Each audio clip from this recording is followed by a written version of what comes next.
Okay, a very good day, everyone. In this week, in this lecture, we will going to explore one of the most commonly prescribed lower limb orthotic device, the ankle foot orthosis. So last week in week 5, we have a session with Puan Nazira from Endolight Asia, and she discussed with you something related to the ankle foot orthosis, the basic about ankle foot orthosis, I believe. But the same with this lecture, we will go through again the ankle orthosis subject, and this session we will cover the design principle behind AFO, including the types, biomechanics, and when to use which type based on the patient need. Alright, so before we dive into the topic, just a quick reminder about your video presentation assignment, which is 15% for your continuous assessment. Each of you has already been assigned to a specific orthotic device to present. So for now, I just randomly put Cheong in Seoul, Jalwa will take AFO, Ling Pei-shin KAFO, and Yo Chi HKAFO. But if anyone needs to exchange the topic, feel free to discuss among yourself with your classmate, but make sure to update me once it's final. Yeah, and also don't forget to submit. It's due on 30th of April, but if anything, you can just let me know, and the video should be at least 10 minutes long.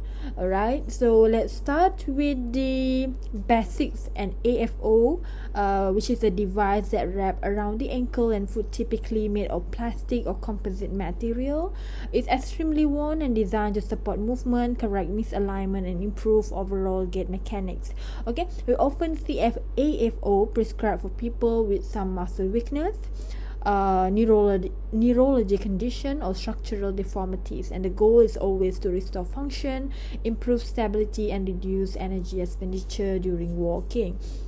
Okay, now AFO come in several designs, and with the choice of design is depends heavily on the patient condition and also mobility goals. Okay, first we have you can see A, B, C, D, and E, and then the name of each of this AFO is stated down there. Okay, the first one, we have rigid ankle foot orthosis, which restrict all ankle motion. They provide maximum control. Then we have a flexible ankle foot orthosis, which allow limited movement and are less restrictive.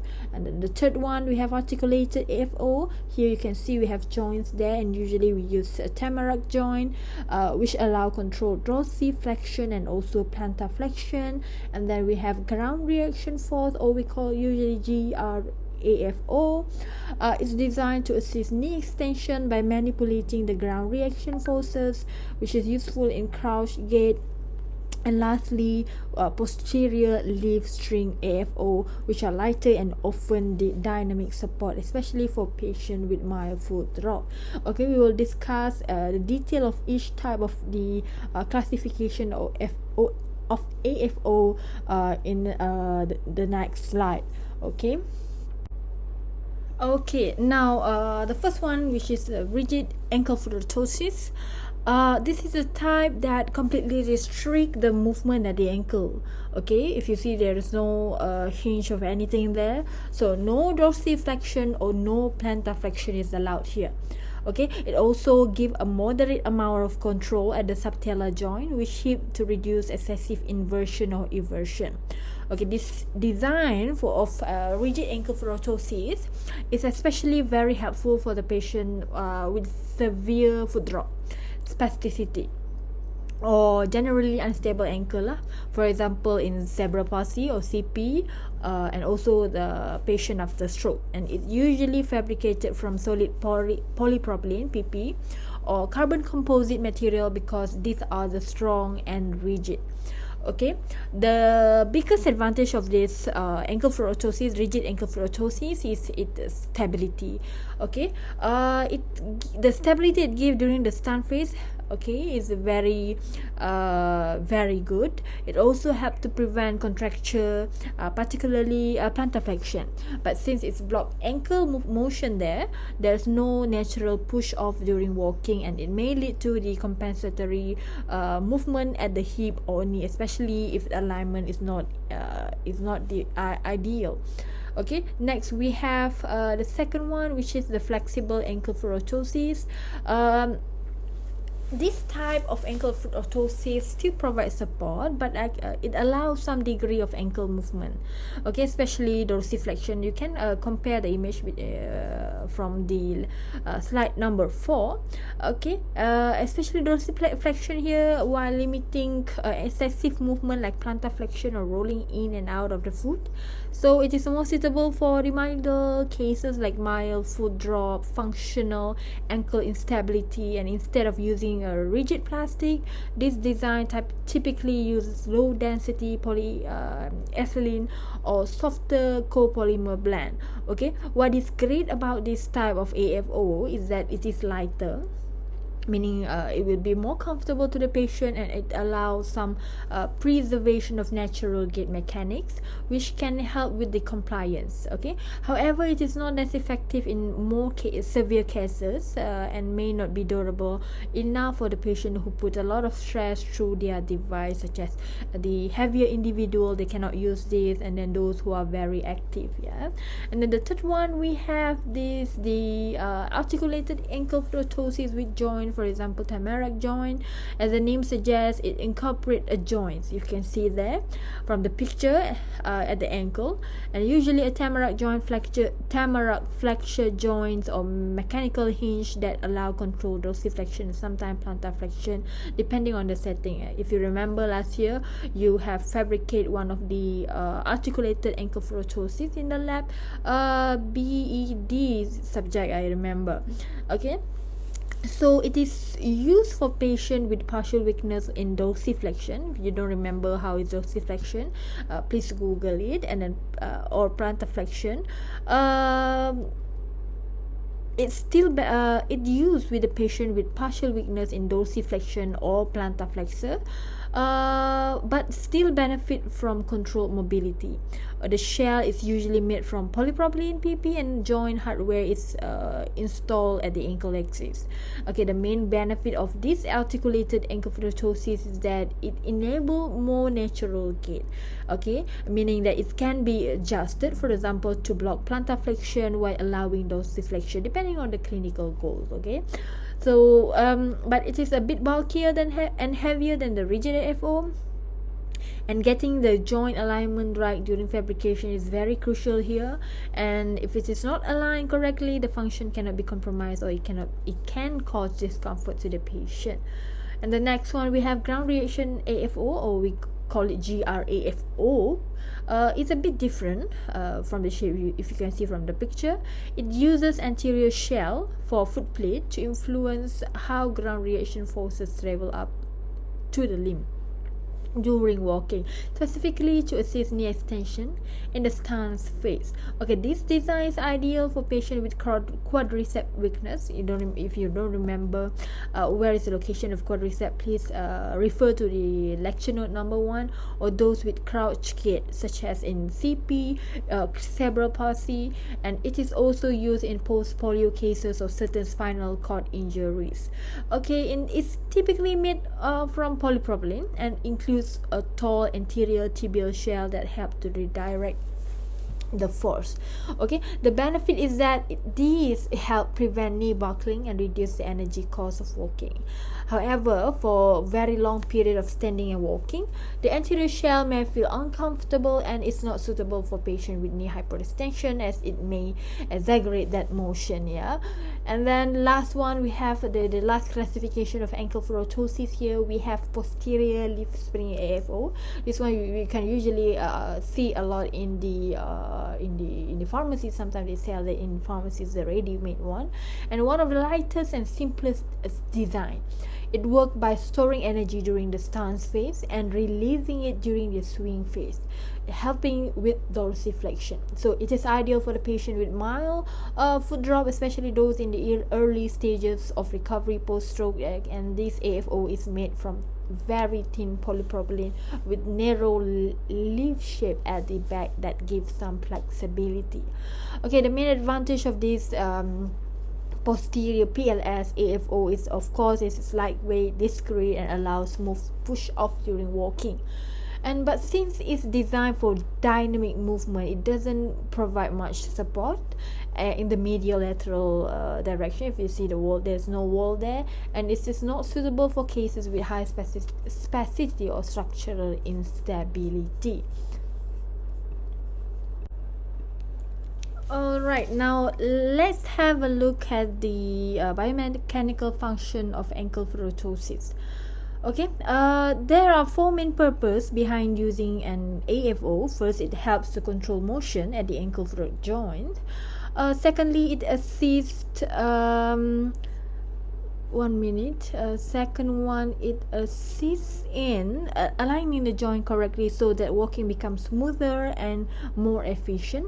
And also the third one, an ankle pharotosis can improve how someone is walking, helping them with a heel strike or toe clearance and overall gait pattern. And lastly, it helps to redistribute forces on the foot and lower limb, which is especially important for people with pain, weakness, and also deformities.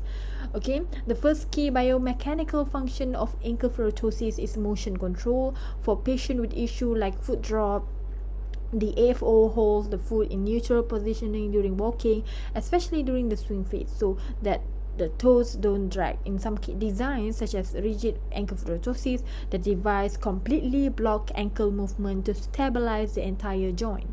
Alright, other designs allow partial movement but still limited unwanted motion, like too much plantar flexion or rolling of the foot, and this control help improve safety and stability while walking. And then we have the second one. The second function of the joint alignment is joint alignment. AFOs are designed to keep the ankle and foot in proper positioning during movement. This is especially important in cases where there is structural deformity of muscle imbalance. For someone with a flat foot or valgus deformity, where the foot rolls inward, can benefit from AFO that supports the arch and prevent collapse. Okay, by aligning the foot correctly, we know that the ankle pharotosis will help protect the knee and hip by reducing compensatory movements. Alright, the third biomechanical function of AFO is to improve gaits. Okay, improve gait when a person walk, right, with the muscle weakness or poor control, their gait become less efficient and more tiring.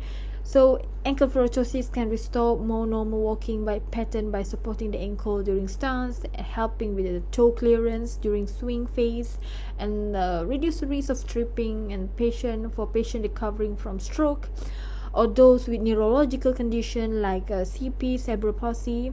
And this support can make a big difference in regaining independence and confidence in walking. Alright, and the last biomechanical function of AFO is that AFO help to redistribute force across the foot and lower limb. And in many patients, especially those with neuropathy or deformities, pressure can build up in certain areas, which can cause pain or even skin breakdown. Alright, the AFO spreads this force more evenly, reducing pressure points and also help protect vulnerable area. So this is especially very important in patients who have altered sensation at the risk of the ulcer. Okay, now we will look at the key design consideration when designing or choosing an AFO. Right, there are few important things that you need to think about. Okay, the first one is the trim lines. That is, you will learn all of this while practicing in the lab later. So the trim lines, that is the outline of the plastic. It must be customized to the level of control needed. Each patient will have different trim line, and different classification of the ankle pharotosis also will show you what is the trim line for each of the classification of AFO. Alright, a more rigid trim line will provide more support, of course. Then we will consider the material. A rigid plastic like PP, polypropylene, will give strong support, while softer material like EVA can offer comfort. Okay, the balance between the weight and strength will depend on how active the patient is, and the strap placement is also very important to keep the orthosis secure without causing pressure. And finally, the foot plate design, whether it is full length or shorter, it will depend on the kind of support or flexibility needed in the forward foot. Okay, Now the indication and the patient profile. So who are the typical patient that benefit from ankle foot orthosis? The first one, AFO are commonly prescribed for condition like you can see from the slide here: foot drop, cerebral palsy, post-stroke hemiplegia, Charcot-Marie-Tooth disease, posterior tibial tendon dysfunction. Each of these conditions affect the lower limb differently, and the type of AFO chosen must be tailored to the patient's specific needs and also their goal. Okay, we will discuss each of these patient profile in the next slide. Okay. Now let's talk about foot drop. Imagine you are trying to walk, but the muscle that leave the front part of your foot just don't work. So every time you swing your leg forward, your toes drag on the ground. Can we try to imagine? Okay, and you either trip or have to swing your leg out. Okay, swing your leg out to the side in an awkward way just to clear the floor.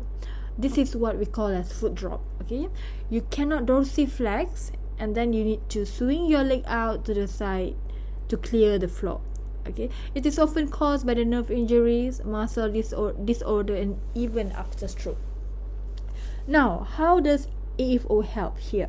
The orthosis will hold the ankle in neutral position, so even if the dorsiflexor muscle are not working, the foot stay lifted during the swing. A classic example is someone who had a peroneal nerve injury. They cannot lift their toes, but with simple rigid PLS, AFO, they are able to walk actually. The second one, we have cerebral palsy. In cerebral palsy, the brain has difficulty to sending a proper signal to the muscle. You know this. You learned this before in the first year, I think. And this can lead to the tight muscle spasticity, poor balance, abnormal walking pattern, and also, for example, walking on toes, a knee bend, or leg scissoring inward. Okay, this is a common pattern, the walking pattern of the patient with cerebral palsy lah. And one common issue is the equinus deformity, where the heel doesn't touch the ground, okay, because of the calf muscle tightness. So in these cases, an ankle foot orthosis, often we use a rigid or the ground reaction design, okay, will help to keep the foot flat, which can improve the heel strike and prevents the child from walking on their toes. Okay, another example is the crouch gait, where the knees always bend, a ground reaction force. A ground reaction AFO can help to push the knee into extension using ground forces, giving the child more upright posture. Okay, and then when someone for post-stroke hemiplegia, right? When someone experiences a stroke, they may lose strength and control on one side of their body. Okay, we call that hemiplegia. Okay, these affect how they walk. Often they have foot drop, maybe some ankle instability, and even hyperextension of the knee when they are trying to bear the weight. Okay, let's say patient cannot lift their foot and they keep tripping. A rigid or articulated AFO help with the toe clearance during walking and provide support during stance. The goal here is to restore as much of a normal gait pattern as possible and prevent contractures from developing over time. And many stroke patients say that wearing AFO can give them more confidence to walk independently. And then we have Charcot-Marie-Tooth disease. The Charcot-Marie-Tooth disease is the genetic disorder that affects peripheral nerve, especially in the legs and also feet. Over the time, this patient will lose muscle mass and strength, particularly in the lower legs and around their ankle. Yeah, their foot often develop high arc and toes curl, and we call that claw toes. Okay, with these changes, patient tends to have foot drop and frequent ankle sprain due to the lateral ankle support. Okay, now in AFO, especially for a flexible or PLS type, they will give them extra support they need for stability and toe clearance. So these can help reduce falls and give them more control, especially on uneven ground and stairs. So a typical patient might be a teenager who's starting to trip a lot during sport or walking in school, and lightweight AFO can help them to stay active longer. And then we have the last one for the indication of patient profile is the posterior tibial tendon dysfunction. Okay, posterior tibial tendon dysfunction, or we call it as PTTD, is often seen in middle-aged adults, especially women who have gradually developed flat foot. They might start noticing pain on inside of the ankle and difficulty standing or walking for long period. Okay, the arch of the foot slowly collapses, and over the time the foot may start turning outward. Okay, so an AFO in this case, usually we use rigid or articulated type of medial support, can help to lift the arch, reduce strain on the damaged tendon, and keep the foot from collapsing further. It's like giving structural support back to the foot that losing its natural strength. Okay, if caught early, this problem can help prevent the need for surgery and will allow patient to continue walking comfortably. All right, now we will look at the AFO fabrication overview in the next slide. Okay, now let's take a quick look at the overall process of fabricating AFO. So it all starts with casting. I know you all know this process already, where we take an impression of the patient limb, usually in the neutral ankle position, and then that cast is then turned into a positive mold using plaster, which we later modify to correct alignment and remove pressure points. Okay, next we have thermoforming. We heat the plastic and vacuum form it over the mold, the positive mold, and it cools. We go into trimming and smoothing, where we cut the AFO to the desired shape and finish the edge for comfort.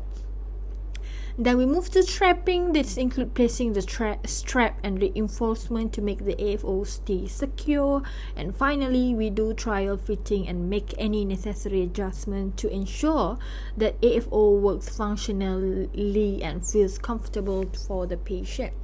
Alright, now let's talk about the material. The main material used for AFO is always thermoplastic. We use polypropylene for rigid AFO because it gives a strong support. For more flexible design, we might use polyethylene. And to cushion the inside, we use foam liner like EVA or Plastisort, which are soft and help redistribute pressure more evenly. And if the AFO is articulated, we add joints like tamarack flexure joint or metal hinge to allow controlled movement. And the straps are typically made of Velcro, secure with loops and rivets. And finally, the foot plate, the part under the foot, which can be full length, sulcus length, which is ending near the toes or just under the metatarsal, depend on how much support we want to give. Okay, the trim line, one of the most important element in AFO, because they affect how much control the orthosis will provide. And proximally, the ankle orthosis should end about 2 cm below the fibula head, and this avoid compressing the peroneal nerve there. Okay, and at the foot plates, the plastic type stop just behind the metatarsal head to allow the toe to toe off during the gait. And then the shape of the medial and lateral trim line will vary depending on how much motion control is needed. And more anterior means more control. In some AFO design, especially rigid one, there is a posterior opening to make it easier to put on and take off. Okay, when deciding on AFO design, there are a few key things to consider from a clinical point of view, which is the first one is the patient muscle strength. If there is no muscle activity, we need more rigid support, yeah. And then next we have is the range motion and tone. patient with spasticity or contracture, they need specific control strategies, and we also have to assess skin condition, and then if they have fragile skin, we may need extra padding or different material to avoid the breakdown of the skin, and of course their functional goals and walking environment matter. Okay, some walking indoor or on the flat ground and may need something very different from someone navigating like his or uneven terrain. All right, so all this is this element of you need to consider when you want to supply the patient with the ankle orthosis. Okay, we will look at now the challenges in ankle orthosis design. All right, even though AFO we know there is a tool that can help the patient, the stroke patient especially, there are definitely some challenges. One of the big issue is overcorrection. If the ankle orthosis forces the foot into a natural position, it can cause pain or even create new problems. And then pressure point, we can also the pressure points can also occur, especially around the bony area, leading to discomfort and even wound if it is not caught early. And sometimes patients just don't like wearing the device, whether it's just due weight, bulkiness, and or how it look, and this leads to poor compliance. Also, patient condition can change over time, so regular reassessment is essential to make sure the AFO continues to work effectively. Alright, we come to the end of this lecture. To wrap things up, AFO, we know it play a crucial role in supporting, aligning, and also improving lower limb function for many different patient groups. A good AFO, successful AFO will design a successful AFO design.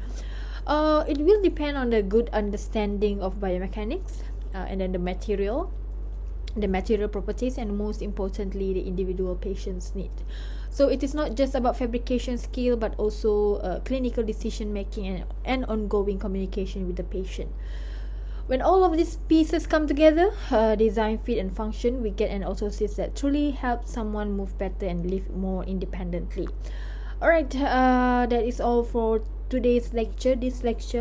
We will continue the next lecture with the knee ankle orthosis, or KAFO. Thank you for listening to this lecture. Have a good day.